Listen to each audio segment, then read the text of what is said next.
Everyone knows manga is for little toddlers to read on their playset. Nobody over the age of 12 has ever been interested in manga before. Me personally, I'm only 7 years old. But what about big boys that want to read grown-up manga that's not for kids? Well, today, we have Seinen, which contains some of the darkest, heart-wrenching narratives out there. But did you know that there was once a time before Seinen? And that during that time, there was a group of revolutionary young artists who completely flipped the script and invented a new kind of manga that eventually became Seinen, and without which none of your favorite manga would have ever existed? Yeah! Well, sit down by the fire, my child, as I tell you the tale of Gekiga. Let's rewind the clock back to 1949.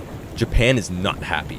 It just lost World War II, and it is struggling. The economy is in tatters, and the manga industry is in chaos. But in the midst of chaos, there was also opportunity. You see, in the decades leading up to the war, Japan became increasingly nationalistic, and manga was heavily censored. But after the war ends, it's forced to allow complete freedom of speech, courtesy of America. And manga artists suddenly have more creative freedom than ever before. The problem is, nobody has any money to buy manga. So instead, people rent their manga at magazine rental stores called kashihon. Or, if you were too poor for that, you could buy akahon or red books, which are these extremely cheap comics sold on the street for next to nothing. And a young cartoonist named Osamu Tezuka comes out of nowhere and publishes one called New Treasure Island, and manga is changed forever with never-before-seen techniques. Long-form narrative storytelling, heavily emphasized cinematic paneling, and a whimsical Disney-inspired art style. It's got a funny magic dog. It's got a guy with a funny mustache. It's got pirates! And it sells 400,000 copies with no advertising. And just like that,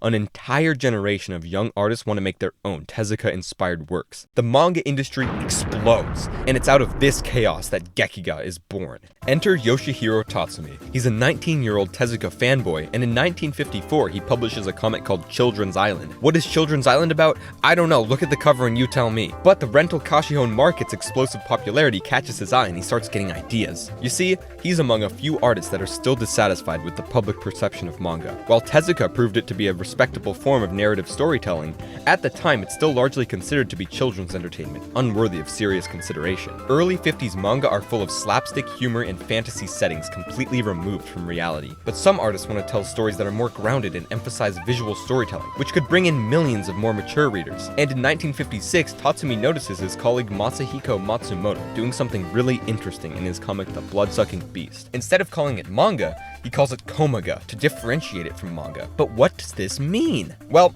etymology time! The word manga translates roughly to whimsical pictures, but komaga translates to panel pictures, like an old film roll, which is in reference to how Matsumoto was taking Tezuka's cinematic style to the next level. And Tatsumi sees Matsumoto's komaga and is like, holy shit, this guy's cooking! But why the hell did he call it panel pictures? That name sucks! Fuck that! I'm calling my comics Gekiga! What does Gekiga mean, you ask? Dramatic pictures! That's right, you're not reading no bitch-ass whimsical pictures anymore. This is dramatic, hardcore pictures, motherfuckers! And so, fueled by a newfound inspiration to revolutionize the manga industry just like Tezuka did, Tatsumi just sits down, goes completely insane, and draws an entire 127-page manga called Black Blizzard start to finish in 20 days. Now, for reference, it took me 6 months to make a shitty 25-page comic that is so bad it will never see the sweet light of the sun. So I don't even want to know what he was smoking to finish a groundbreaking detective manga with a kick-ass story in 20 days. Jesus Christ! And god damn is it a good manga. Look at how Tatsumi creates the mood of an overpowering blizzard. Dense, horizontal lines cover the pages, and vibrant sound effects ground you in the setting. A door creaking open, the wind rushing by, the crackling of a fire. It's insane how much depth Tatsumi weaves into the characters with such a short page count and simple style.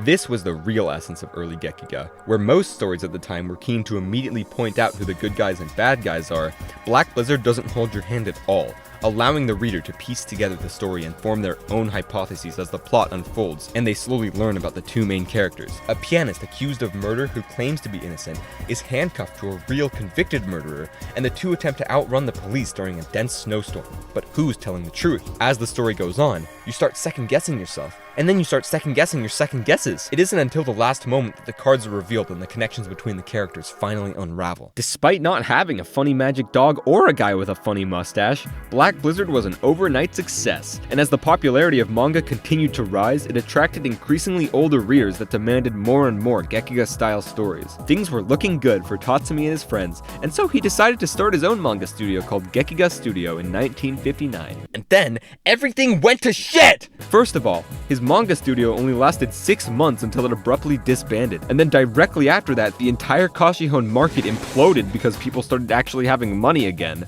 Uh-oh! At this point, it was adapt or die for early Gekiga artists. Most of them stuck the landing. You had Shirato Sanpei coming out with Kamui Den in 1964, which is this really grim story that discusses neglected Japanese history and the preservation of the natural world. It also just so happens that a young anime director who made movies with ecological themes was influenced by Sanpei's work. I think his name is Hayao Miyazukeeper. You had Takao Saito coming out with Golgo 13, which got a funny live-action adaptation in 1973. Saito also wrote an article called An Introduction to Gekiga, in which he discusses the definition of Gekiga. But wait a minute! Only 2 years before that, Tatsumi wrote an article called Gekiga College, also discussing the definition of Gekiga that he wrote because he was pissed off that everyone was getting it wrong. Now, I don't know what the beef here was, but I do know that there are a lot of definitions of Gekiga. You had Matsumoto's initial idea to create a new manga, then you had Tatsumi's rendition of that where the word Gekiga began, then by the 60s and early 70s Gekiga just meant anything for mature readers, and then it sort of fell out of fashion. Its final movement, as a desperate attempt to stay relevant, was Ero Gekiga in the 80s, but after that it just died entirely, so everyone just remembers it as whatever this is. But I hear you yelling at me. You said this was the story of how Seinen came to be! Well, here's how I see it. Seinen is not a genre, it's a demographic. A target audience, if you will. And that target audience was carved out by early Gekiga creators. The real question is whether Gekiga itself can be considered manga. The initial creators of Gekiga insisted that their works were entirely different from manga, not merely a genre within it. From my perspective, it's like how underground comic artists of 60s America spelled their comics with an X because they didn't like being associated with mainstream superhero serializations. Was it really a different medium than comics, or simply a different way to describe a particular subcategory of them? What I do know for sure is there's one big reason Gekiga died out so quickly. It was just too ahead of its time. The world just wasn't ready for the 1970s Spider-Man manga.